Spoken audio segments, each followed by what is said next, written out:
2차 세계대전 이후 벌어진 주요 전쟁은 집권의 정통성과 정당성이 없는 전체주의 독재 세력들이 자유주의 공화국을 침략함으로써 발생하였다.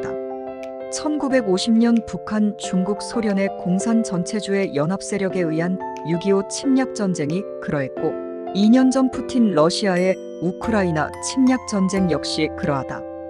다른 측면에서 보자면 자유주의 공화국들의 사상적 혼란이 전체주의 독재자들의 전쟁 야욕을 부추기는 초대장이 되었다고도 볼 수 있다. 70여 년 전 아시아의 공산 전체주의 세력들은 대한민국에서의 박헌영 일파 등 남노당 세력을 과대평가했고 미국의 사상적 혼란을 과신했다. 그들은 신생 자유주의 공화국 대한민국을 없애기 위해 6.25 침략 전쟁을 벌이더라도 미국이 참전하지 않으리라는 오판하에 전쟁을 일으켰다. 공산 전체주의의 본질에 대해 분명한 인식을 가졌던 대한민국의 건국 대통령 이승만은 6.25 전쟁 전후 흔들리는 한국과 미국의 사상적 혼란을 바로잡았다. 이승만은 1953년 8월 16일 워싱턴의 유력지 이브닝 스타에 실린 특별기고문 나는 왜 홀로 섰는가 YI 스튜드 언론에서 이렇게 말했다. 휴전 협상 과정에서 최근 한국이 취한 태도와 행동을 두고 윈스턴 처칠과 같은 저명한 정치가는 배신적이라고까지 했다. 그러나 나는 한국의 단호한 태도가 공산 제국주의 폭정에 맞서도록 역사의 조류를 돌리는데 이바지할 것이라 확신한다. 히틀러에 맞서 홀로 계속 싸우겠다는 1940년 처칠 자신의 결정이 나치즘을 끝장내는 출발점이 된 것과 같다. 이승만의 말은 이렇게 계속된다. 상황이 더 악화되어 한국이 혼자서 투쟁을 이어가야 한다면 선의를 가진 모든 나라들을 규합할 수 있으리란 희망을 품고서 우리는 고독하게 싸워나갈 것이다. 독재 정권들과 공화국들 사이에서 벌어지고 있는 전 지구적 내전에서 우리가 아는 자유의 존속 여부가 바로 지금 여기에서 붉은 세력의 침략을 막는 데에 달려있음을 특히 미국이 잘 알리라고 믿는다.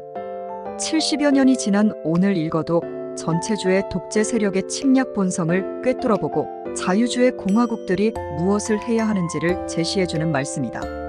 근대 공화국은 헌정주의 법의집의 권력 분립의 원리에 따른 자유주의 공화국이라는 정치체제와 시장경제라는 국가적 가치를 지키는 나라이다.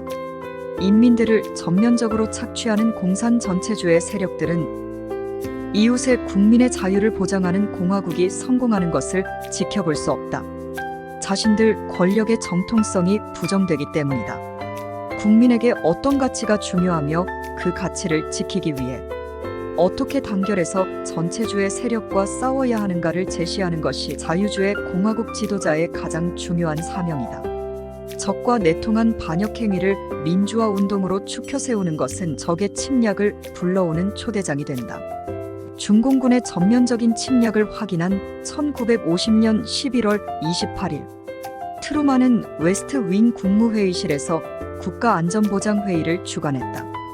국무장관 에치스는 미국이 세계대전에 매우 근접했다고 하면서 우리는 전쟁을 끝낸 뒤 일부 지역을 한국에 넘기고 빠져나와야 한다고 말했다. 아시아에서 공산 전체주의자들의 오판을 불러일으킨 에치슨 라인의 주인공. 국무장관 에치슨의 말은 당시 미국인들의 사상적 혼란 상태를 잘 드러낸 말이다.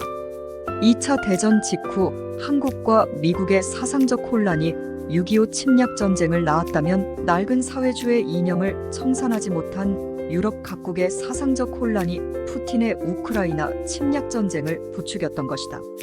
지금 우크라이나와 유럽, 한국과 미국에는 자기 권력이나 도모하는 정치인이 아니라 사상적 혼란을 정리하고 세계 인류의 자유를 위해 싸우는 이승만과 같은 지도자가 절실히 필요하다.